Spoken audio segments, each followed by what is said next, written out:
रात में क्या हुआ है भाई साहब, जरा बताइएगा। कौन सी नई खोज हो गई है, जरा बताइए। कुछ नहीं हुआ। जो चीजें आपके मन को संतुलित करती थी, जो चीजें मन को शांति देती थी, सन्नाटा तो हम लोग खोज लेते हैं, सन्नाटा है, आवाज नहीं है, लेकिन शांति है भाई साहब। सबका मन इधर उधर बउआ रहा है, शांति कहाँ है? कोई खड़ा हो तब ना मन, तब ना शांति। तो शांति चली गई, मन का चैन चला गया, कोई खोज ही नहीं, और आदमी बदल गया, पूरी तरह बदल गया। वो आदमी कहाँ है अब? वो ऋषि मुनियों का आश्रम, वो लौकिक भाग दौड़, वो भोजन के लिए आपाधापी, भौतिकता में दौड़, उस समय तो नहीं था तो बहुत कम लोगों के बीच था।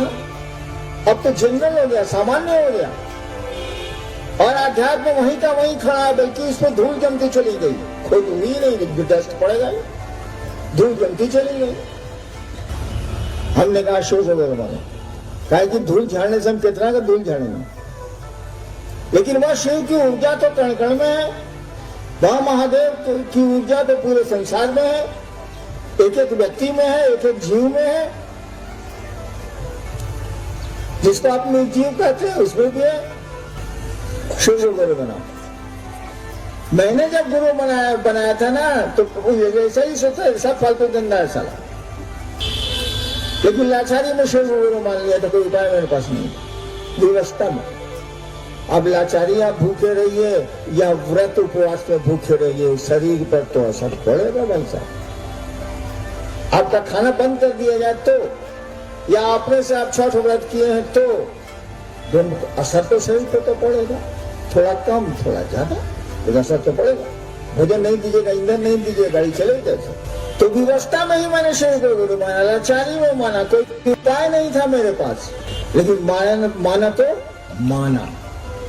मेरी एक आदत है, मैं आदमी जल्दी नहीं बदलता, मैं चीजें जल्दी नहीं बदलता। जो लोग पुराने गुरु भाई हैं उन लोगों से पूछेगा, मैं छोटी सी गाड़ी में जाता था शिव चर्चाओं में, और वहां कोई नई गाड़ी लेके आता था, लोग कहते सर नई गाड़ी पर चलिए ना, हम कहना हम जिस गाड़ी से आए उसी गाड़ी पर जाएंगे। तो सर इसका गड़बड़ बहुत झट लेती है, हम कह भैया हम जिससे आए उसी। तो मैंने अपने गुरु को भी नहीं बदला, शिव गुरु मान लिया तो मान लिया, कोई तो बताने वाला था नहीं, कहीं मैंने पढ़ा नहीं था कि शिव गुरु है। लेकिन मैंने कहा ना कि लाचारी में मानिए चाहे मन से मानिए, रिजल्ट आता है और परिणाम आए। और परिणाम अगर नहीं आते तो आज आप यहाँ नहीं होते, न हम होते न आप होते, न संगोष्ठी होती, न कार्यक्रम होता, न शिव तो होते, शिव से नहीं होते। मैं कार्यक्रम में जाता हूँ, संगोष्ठियों में जाता हूँ, महोत्सव में जाता हूँ, अब तो भीड़ के चलते महोत्सव लगभग बंद है, और रोज सोचता हूँ। कल भी रात में बहुत देर तक मैं सोचता रहा कि बंगाल से इतने गुरु भाई बहन आ रहे हैं, सुना है कि 2000-2500 लोग होंगे, कहे आ रहे हैं, क्यों आ रहे हैं, आखिर उनको मिलता क्या है? अपने पैसे खर्च करते हैं वो, परेशानियां उठाते हैं वो, रातों को रात भर वो प्लेटफॉर्म पर सोते हैं, बसों से लंबी लंबी यात्राएं करते हैं, ट्रेनों में धक्का मुक्की खाते हैं, और तब भी आते हैं। आखिर क्यों आते हैं? शायद किसी ने सोचा हो या नहीं सोचा हो, लेकिन महादेव साक्षी है, मैं अक्सर सोचता हूँ। कल भी मैं सोच रहा था, सुबह भी उम्मीद खुली के यही सोच रहा था, क्यों लोग आते हैं? क्या मिलता है आपको आने से? क्या हासिल होता है आपको आने से? क्या देते हैं यहाँ के लोग आपको? बातें तो बहुत सुंदर, आप भी जानते हैं, हमसे बढ़िया भाषण दे सकते हैं, तो फिर क्यों आए आप? ये रांची के महोत्सव में 4 लाख लोग आए, 3 लाख से ऊपर लोग आए, आखिर क्यों आए? मैंने तो मना किया था मत आइए, तब भी आए, क्यों आए? क्या कारण हो सकता है इनके आने का? इतनी परेशानियां और पैसे बर्बाद करके आने का क्या सबब हो सकता, क्या कारण हो सकता है?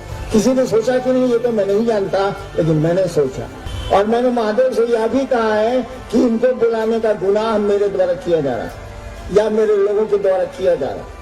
ये एक अपराध है जिसे महादेव ही क्षमा कर सकते हैं।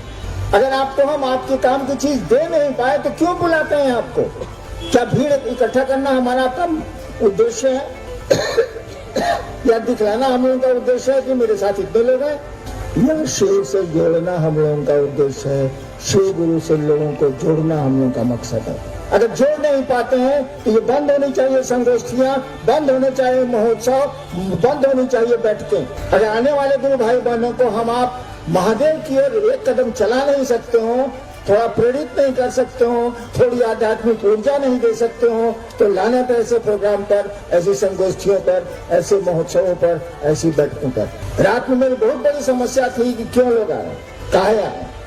ठीक है, मैंने बुलाया होगा, परेशानी हो रही है, लोगों के पैसे खर्च हो रहे, तब भी लोग आ रहे हैं, तो ठीक है, महादेव के नाम पर हम लोग ने बुलाया, शिव के शिष्यों को बुलाया।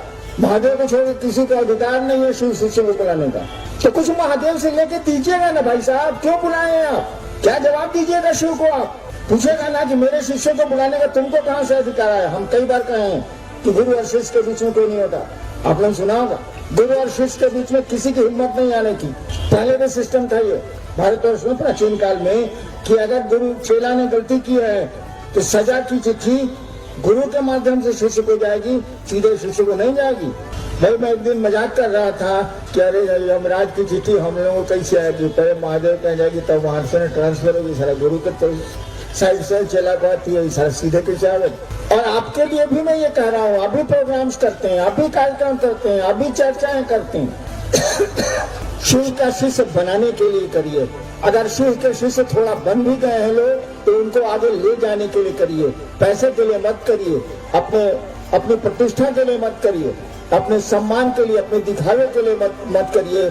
महादेव है, उसकी आंखें तुरंत लाल होती हैं। सुना है ना कि महादेव को डर को महादेव से डर लगता है। डर से सभी डरते हैं संसार में, वो देवता हो जो हो, कोई अंतर नहीं आता। डर से सभी डरते हैं, लेकिन डर को किससे डर लगता है? मात्र शिव ही है जिससे डर को डर लगता है। भयानाम भयम, भय को भी तुमसे भय लगता।